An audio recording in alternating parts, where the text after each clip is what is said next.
What's good? Good day and greetings, friends. Welcome to the 4th episode of The Perfect Play, the podcast that teaches you how to make your next move your best move. I'm your host, AJ. I'm throwing plays and I came to slay. I'm accompanied by my co-host, Baja. What's goody? And my marketing rep, Renee. Hello. All right, y'all, we got a great episode for you today. Today, we'll have a few guests with us. We have our coaches of PeerForward, of course. We got the great Mike. What's up, family? And we, of course, have, the one, the only Tim Spicer. Spice, come say something to the people. Checking in. What's up, listeners?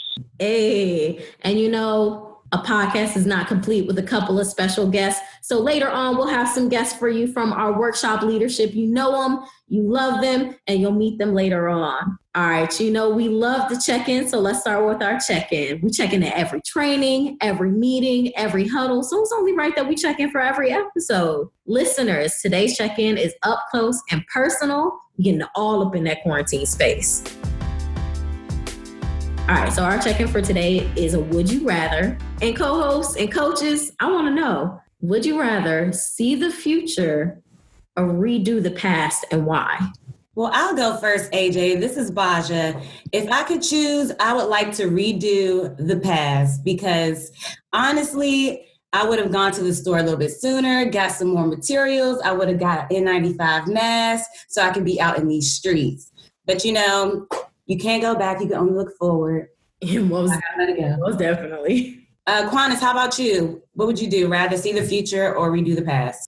I would definitely see the future simply because all of this started on my birthday and I would have just celebrated like 2-3 weeks before. Yeah, I feel that. Definitely. My birthday plans just got canceled because Maryland and DC are closed till the 15th now. You're going to do a Zoom party. Virtual party it up. I'm going to be there. We'll still, pop the virtual bottles, all of that. Let's hear something from you, Cornelius. What up, IMC Will? Hey, what's up, y'all out there, man? So I would go back to the past, man. Definitely would sell all of my stocks and rebuy them at lower prices and make a financial gain during these times. So if I could ever go back in the past, that would definitely be what I would do. Money on my mind. Cornelius, always the businessman, thinking 10 steps ahead. I definitely see you. I agree. Getting a little extra chump change in the background is always a good thing. I got some heat for you. I probably definitely see the future, but a part of me doesn't want to see it until I get there. So I'm torn between the two. If I redid the past, maybe I might have different outcomes, but seeing the future, I'm scared of seeing the future, but can you do both? Nah, so would you rather? You got to pick one. See the future. Thanks. Yeah, for me, I would definitely see the future. I just want to make sure my family's good. If they're good, I'm good. So I'll definitely look forward to that. Absolutely. No, I 100% agree. Let's look towards the future. All right, y'all. So I'm going to actually talk about today's episode. Now that we checked in, we're feeling all warm and good. We know that we're looking towards the future, but there's a couple of things we would have changed about the past. We're going to move on to what's going to go on in this episode. So we're going to learn a few tips and hints about distant learning. As you know, everyone in the country has shifted to mostly online learning and teleworking over the past month. And so definitely, I know that I've hit some road bumps. And so I know that our coaches have some tips and hints on how to get us through what it's like to totally switch up and have to adapt to something entirely new for most of us.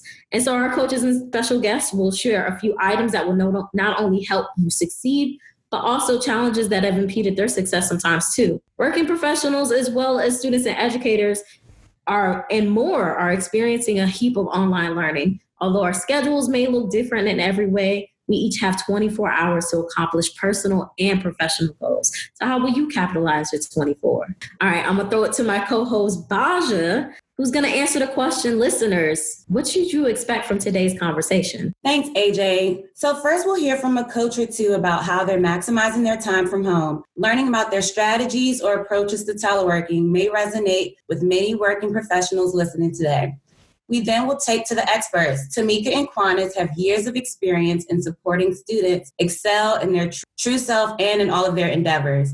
Being able to just be successful in your home, just as you were in school, is equally important. Let's first get a quick pulse check. What are some skills that you've gained, Quanis and Tamika, from home? Well, I can definitely say I've tapped into more of like finding hobbies, because a lot of people, I feel like a lot of people don't realize how important it is to have some type of outlet, not just something that you can do outside, but something that you can do at home, whether it is you're watching TV or you're listening to music, something that you can do that's not doing work. So whether you're I don't know, something like you do painting or drawing, writing. I like to write. I write a lot. I like to write stories, and I like to listen to stories and read stories and get ideas. So just kind of having a creative outlet to have something else to tap into and not just all about work all the time. Awesome. And what about you, Cornelius, or any of our other coaches? Are there some skills that you learned or you were able to tap into with this time at home? Yeah, man, Cornelius here. So most definitely some skills, definitely self-awareness, being able to reflect on some of the things that I've done in the past and have time to reflect on how I can change those and be more socially and self-aware in the future. So a lot of reflection. Also been watching a lot of HGTV. So yeah, I'm going to be a handyman when I come about this quarantine. For me, I would definitely say just like finding the rhythm. I think creating some normalcy on the perilous time is pretty important. So just trying to figure out how I want to start my day, how I want to end my day. When I walk away from my computer, when I start work is pretty key and pretty important. Awesome. I think all of those are amazing ways to, just grow as an individual with all this extra free time that we have and making the most of your time. Yeah, definitely. So I have a question, y'all. So all of us have graduated from various institutions, whether it was high school, college, whatever. Since the class of 2020 is facing something unprecedented, we want to know, how would you feel if you were a graduating senior now? How would you feel having to switch everything from in-class to virtual learning? Is that something that you think you would prefer, knowing that you're used to it now? Or would you prefer learning in school? Despite, I would feel a little heartbroken, but I'd be relieved in the same sense. I'm not in school. I don't have to be somewhere every day, but the other things like prom, graduation, hanging out with your friends, the last time you walking in the hallway might really impact my thoughts or perspective about it. But the good part about it is that I know I pass all my classes without a doubt. Hey, this is Mama T. I would definitely agree with Tim. While I may be heartbroken, I know that on the other side of this storm that there is a rainbow. Yeah, so just looking toward the future, I thought about the question that was posed earlier about would I rather see the past or the future? And I think for me, it'll have to be the future as a graduating senior. I would want to see what it looks like on the outside of this storm. We've been faced with so many obstacles, but think about what comes on the outside of that. What's different? What'll be great about it? Absolutely. What about you, Cornelius? How would you feel? I know you loved being a bull when you were in Miami Northwestern. So how would you feel taking your time outside of school? Oh, man. So I would be heartbroken right now if I was a high school senior. But I think looking into the pluses and everything of it, being able to spend time with family and kind of work out and do things of that nature. But yeah, man, it'll be a real tough cookie for me to swallow. But knowing that my Bull family down in Miami, how they treat us, man, I think we'll find ways to engage and be able to come back stronger than we left. So yeah, but I know it'll be a challenge for me. So absolutely, you know what they say, bulls always come back better. So could you tell us more about y'all's experience working from home remotely? Has there been anything that you have accomplished with your schoolwork or your just regular work in your classes or otherwise? What have you accomplished with this time? I'll chime in. This is Quanis. I can definitely say that I have maximized my time at school. I picked up 2 extra courses. I was trying to do that before with my academic advisor, but being as though we don't offer online courses, and then boom, we have to do virtual learning now. So it's like, okay, it kind of don't have no choice but to give me 2 extra. But yeah, I kind of just advocated for that and got that. So bumping out some extra credits while I'm at home, why not? And making sure that a lot of people emphasize mental health, but we don't take enough time given the busy schedule. So being able to tap into my mental health a little bit more and meditate. I have time to meditate and do yoga. Those are things that I just feel really grateful to do from working from home. And that's so important, the fact that you're focusing not only on what you can achieve academically, but what you're achieving personally by moving your body and being mindful in your own space. What about you, Mike? Have you found anything new, any new projects? New projects? No, but I've had time to work on projects that I wanted to start since last year, actually. So free time has given me ability to kind of think about what does like consulting look like. I even thought about how I may want to get back into DJing. I was talking to a student from All Hallows, and they were just expressing like although they hate not being in school, they have had the ability to just enjoy being with their family a little more. And I think similarly, I find myself talking to my mother, my grandmother, my sister more now because I'm not on the road and I have a little more time on my hands. So just similar to what Cornelius mentioned, finding moments to share and embrace family has been rejuvenating. Yes. And let's leave on a note of rejuvenation, because that's so important. Even though you might be at home and you might be experiencing something totally new, you can totally make yourself a new person and rejuvenate your mind, rejuvenate your goals, and see what you can get done in these times where you have more time at home and more time to yourself. So, as you know, we have a lot of people on this call, but one of the wisest of them all is our queen of programs, Miss Renee Tribbett, and she's here as our marketing rep today to give you some hints and tips that you can take with you as you're studying from home. Like Quanis was saying, we need to find some more time for yoga and meditation, because why? It de-stresses you. So I'm going to bring on Renee to talk about stress and how you can manage yours. Thanks for the intro, AJ. I feel special. Well, as everyone knows, or you may not know, April is Stress Awareness Month. Stress is with us every day, but we are feeling it more during this pandemic. But just as we have a stress response, we also have a relaxation response. And prior podcasts, and you've heard our panelists talk about it, they noticed some techniques you could use to de-stress and relax, such as exercising, meditation, breathing techniques, trying new things. I'm going to give you 3 more that you can add to your toolkit. 1, put your feelings on paper. Getting your thoughts out of your head and on paper will signal to your brain that the thought is safe and you no longer have to hold on to it. 2, visualization, which I love to do. There's power in guided imagery as it elicits the relaxation response in the body. Make yourself comfortable, turn off your phone. It needs a break just like you do. Try to picture a peaceful scene like a future vacation, or where you see yourself in the future reaching all of your goals. 3, and finally, smile. It might seem like you don't have much to smile for, but think about what you do have to smile for. Think about the things, the joys in your life. Watch a funny movie or a funny video. Research tells us that smiling releases endorphins, natural painkillers, and serotonin. Together, these natural chemicals make us feel good from head to toe. Not only do they elevate mood, they also relax your body and reduce physical pain.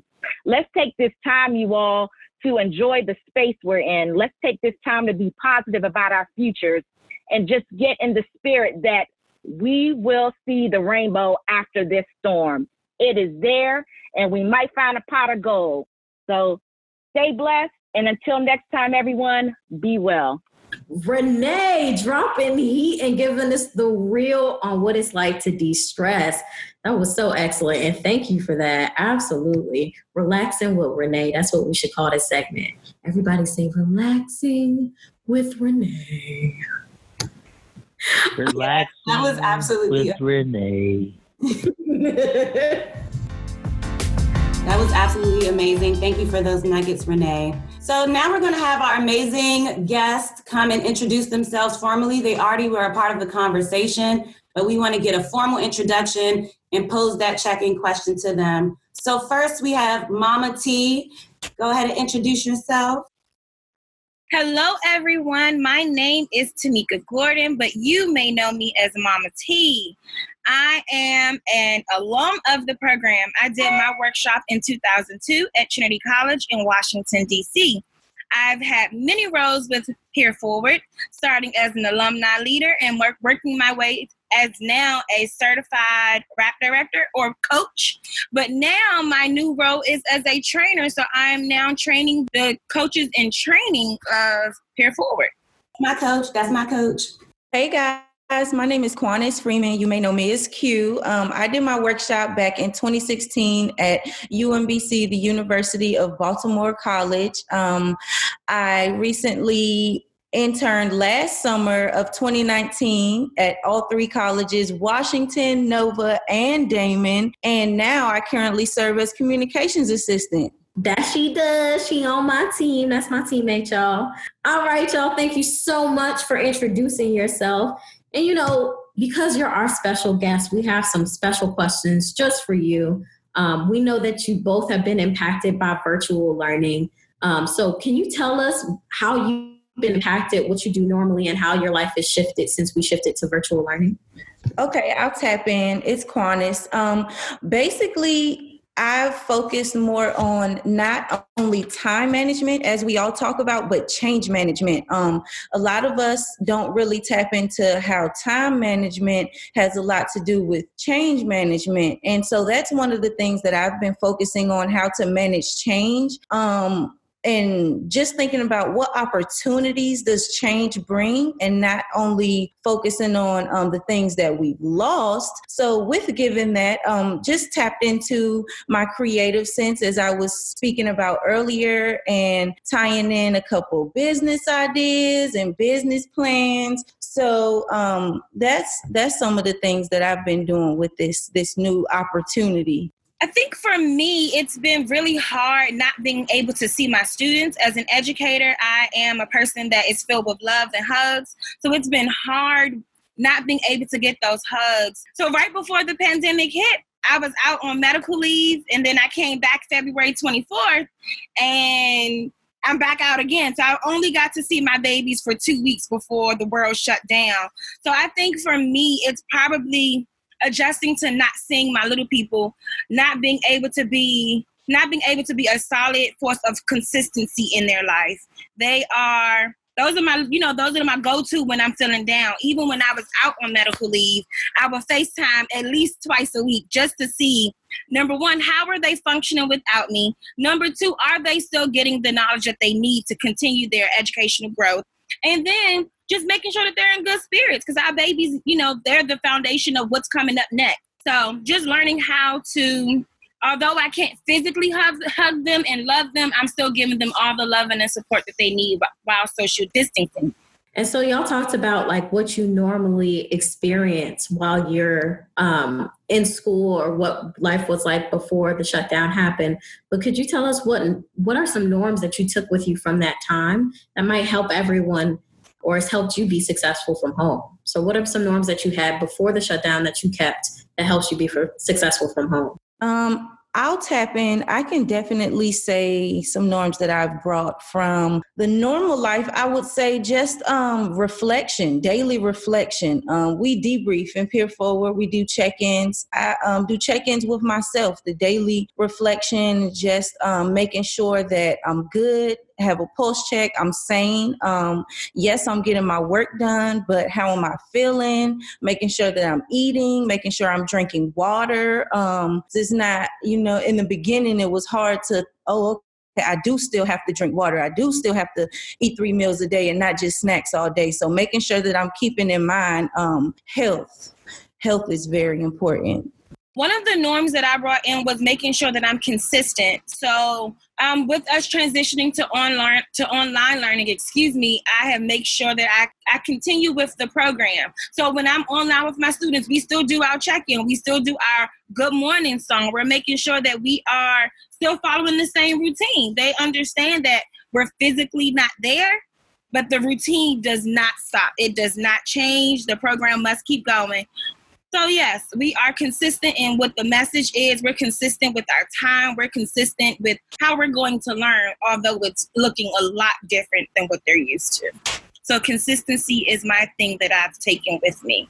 Absolutely. That makes a lot of sense. And I'm sure it's really good for the kids to have some type of structure or a consistency throughout all of this. So that makes a lot of sense.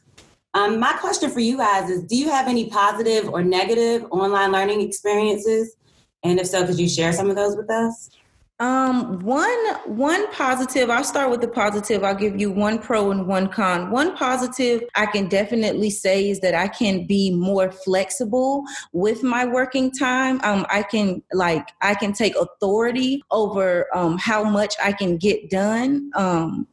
Opposed to the norm, whereas I have to go to school, I have to go to work. I only have 2 hours of lunch break, so I have to do my work while I eat. So whereas now there's a little bit more flexibility with that. And then on the con side, I can definitely say when, looking out for my family, I got to make sure that my family is okay. Sometimes I take care of my nephew while his parents are working, and some of that can be a little challenging, and making sure grandparents are straight and making sure that I'm, following the quarantine protocol, like everyone's washing their hands, and still trying to struggle that, taking care of family, as well as making sure that my responsibilities, my schoolwork, my work gets done. So that's what I can, that's my input. I'll start with my Delta. Things that I would want to see change would definitely be, I wish that there was more of a buy-in. While I understand that it is hard to manage what we're going through, some of our babies don't have technology. Some of our babies don't have the Wi-Fi, the computers, or just active supervision. So that is probably the hardest thing that I've seen happen since our transition to online learning. So yeah, it's just been really hard, but the positive side is that I'm able to touch more families. I'm able to, while I can't see them, I can still hear mom in the background. I can still talk to mom and say, hey mom, such and such is missing this assignment. Let's figure out how we can support them. So I'm able, because there's so many working parents that aren't able to be in the building physically, they're also able to now be more relaxed and say, hey, I have some time on my hand because I have to stay in the house anyway. How can I support my student? So while they may not have the computers and the Wi-Fi, I can now call them and say, hey, what do you need from me? How can I help you? So yes, my positive would definitely be I can touch more families vocally. And then the negative is it's hard because we don't have the technology or the Wi-Fi capacity for every family in this area. That's so real. But what I will say is positive is it definitely sounds positive to have a teacher call your house and not to be in trouble. Because that's all I got calls for. So, it's nice that we could switch that up. We could change that expectation. Positive reinforcement. Absolutely. So for our next question, and this will probably be our last question, so I want to hear from both of you. When it comes to our peer leaders, how should they adjust or take advantage of online learning in this space? I'll tap in as an alumni, along with Mama T. I can definitely say that keeping in mind, yes, it is still about you, and you do have to make sure you are handling your responsibilities, but it's important to be reminded of what peer-to-peer influence is. Call your friends, check in on your classmates, check in on that person who helped you in math class every day, because you don't really know what someone is going through at home. Just like Mama T said, once you transfer everything to home, it can be hard to combine everything in one setting. So just checking in, having this connecting what you learned at your PeerForward workshop, checking in with your classmates and your peers, making sure that everyone is doing okay mentally. If you can help with homework, if your friend needs help with homework or anything, just lending out a hand and helping. Absolutely. And that's why we check in, is to build connections. So thank you for that, Q. That's so important. I definitely agree. What about you, Mama T?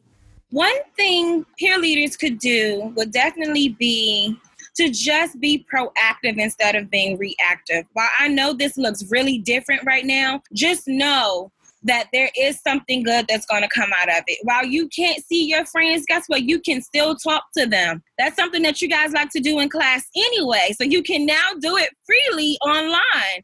You know, just making sure that you're being proactive and staying on top of your work, staying in your books, and just making sure that you're taking advantage, because many times you guys always say, the day is so long, and I'm going to speak about workshop. The day is so long. Why we got to go to this session? Why we can't do this? But guess what?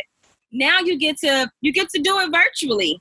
So there's no time limit. There's no restraint as to what you can and cannot do. Don't hold yourself back. Just continue to just keep thinking outside that box. We talk about what it looks like on the other side of the storm. Just be proactive, guys. Don't give up. It looks different. It sounds weird, but don't fear the change that can possibly happen. Just know that while we're in this moment, you're not alone. That's an amazing way to end. Thank you guys so much for all of your input and your nuggets of knowledge. One of the things that one of our other commentators left in the comments, if you change the way you see things, the way you see things will change. And I think Mama T wrapped it up really nicely. And, you know, as far as saying, when you just change your perspective, the outlook looks a lot better. So I want us to close with that in mind, and all of us share one word to motivate us going into next week. So I'll start, and my word is start. I have a hard time sometimes just initiating projects or tasks, so just starting anything that I have my mind on will be a good way to start. Anyone else want to share a word for next week? I'll go. I'll say in the words of, I think it's Young Thugger, heat. Or is that Chris Brown? I don't know. Either way, heat is the word. Definitely saw some heat today. Definitely saw some heat today. My word would be invaluable. I think this is the first time we really had a lot of different perspectives and a lot of voices you can't really put a voice on. So invaluable today. My word is grit. Grit. That's my word. My word is faith. No matter what it looks like right now, as long as we have a little bit of faith, it will get better. So faith is my word. And I'll jump in here. My word is definitely patience. Thought I had it before, but I'm really learning that I need to learn and grow in that space and have a little bit more patience. All right. Thank y'all for joining us today. We have one more bit from our marketing representative. So Renee, what's the last thing you want to say? And what's your word for the week? My word for the week is perseverance. Let's just keep it pushing, you all. We're going to make it through this. This is but one bump in the road for us to kick over, wipe clean, and just keep pressing forward. Peer leaders, we want to hear from you how you're moving forward. Our Moving Forward campaign celebrates you taking the time and work to make a final decision in your post-secondary plan. Choosing the right path for yourself, whether that's college, the military, or trade school, is a huge milestone. We want to hear how the class of 2020 is using each day to build a better future. In your own words, want to get involved and be featured on PeerForward's page? Contact your coach today. And finally, if you enjoyed today's conversation, feel free to share with more of your friends and family. And of course, feel free to send us questions or topics you would like to hear about on The Perfect Play. Be sure to follow, tag, and repost at PeerForward on IG and Twitter. Take care, everyone. All right, y'all. Take care and be well. And thank you for listening today. Like Renee said, please share this episode with your peers, your parents, and other listeners, because knowledge is what? Power. On our next episode, we want to tap back into our peer leaders and hear from you all. Tune into the next episode, and in the meantime, in between time, let us know what you think. I'm AJ, and this was a perfect play.